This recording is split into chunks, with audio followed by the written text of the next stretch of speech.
नमस्ते दोस्तों। चलिए शुरू करते हैं आज की कहानी, तांत्रिक की हवेली। हर गांव के पास कोई ना कोई रहस्यमय जगह होती है। ऐसी जगह जहां लोग जाना पसंद नहीं करते।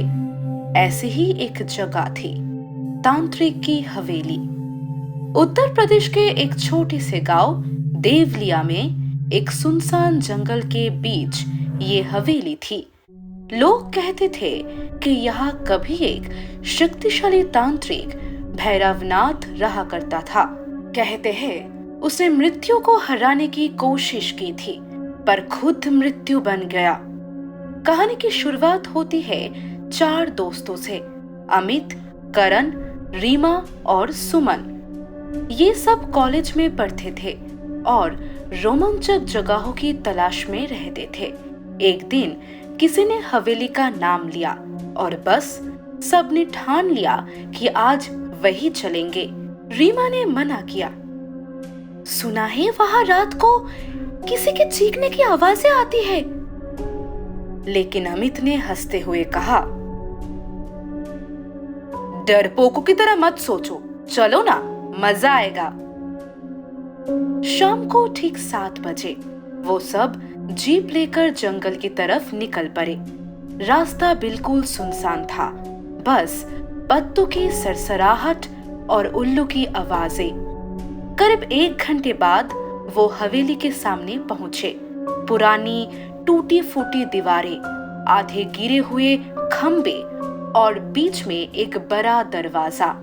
दरवाजे पर एक तंबे का तला लटक रहा था, लेकिन अजीब बात ये थी कि जैसे ही अमित ने उसे छुआ, ताला खुद ब खुद खुल गया। अंदर घुप अंधेरा था। सबने अपनी मोबाइल टॉर्च ऑन की। हवेली के अंदर एक अजीब सी गंध थी, जैसे अगरबत्ती और सड़े हुए मांस की मिलीजुली गंध। दीवारों पर पुराने मंत्र लिखे थे लाल रंग से। रीमा ने एक दीवार पर पढ़ा, जो इस हवेली में कदम रखेगा वो अपने नाम से नहीं बचेगा। अमित ने मजाक में कहा, वाह, बढ़िया स्वागत लिया है। हवेली के बीचों बीच एक कमरा था, जिसके दरवाजे पर राख और नींबू की परतें जमी थी। सुमन ने कहा, यही कमरा कुछ खास लगता है। करण बोला, चलो देखते हैं अंदर क्या है। जैसे ही उन्होंने दरवाजा खोला, हवा का तेज झोंका आया और सबकी टॉर्च बुझ गई। अंधेरे में किसी के कदमों की आहट सुनाई दी। धीरे धीरे वो आवाज पास आती गई। फिर अचानक दीवार पर काले धुएं का एक आकार उभरने लगा। 2 आंखें लाल चमकती हुई और एक भारी आवाज, कौन है तुम जो मेरे घर में आए हो? रीमा ने डर के मारे चीख मारी, लेकिन उसकी आवाज कहीं खो गई। अमित कांपते हुए बोला, कौन? आवाज ने कहा, मैं हूं भैरवनाथ, जिसने मृत्यु को हराने की कोशिश की थी। अब मैं हर उस आत्मा को अपने वश में लेता हूं जो यहाँ आती है। हवा में राख उड़ने लगी, नींबू अपने आप लुढ़कने लगे और मोमबत्तियां जल उठी। चारों के चारों पीले पड़ गए। करण ने दरवाजे की ओर दौड़ लगाई, लेकिन दरवाजा बंद था। उन्होंने पूरी ताकत से खींचा, पर जैसे दरवाजा सीमेंट का हो। अमित ने अपने मोबाइल से रिकॉर्डिंग चालू कर दी। अगर हम ना बचे तो कम से कम लोग जान पाए कि यह क्या होता है। अचानक कमरे के बीचों बीच एक लड़की का ताबूत उभर आया।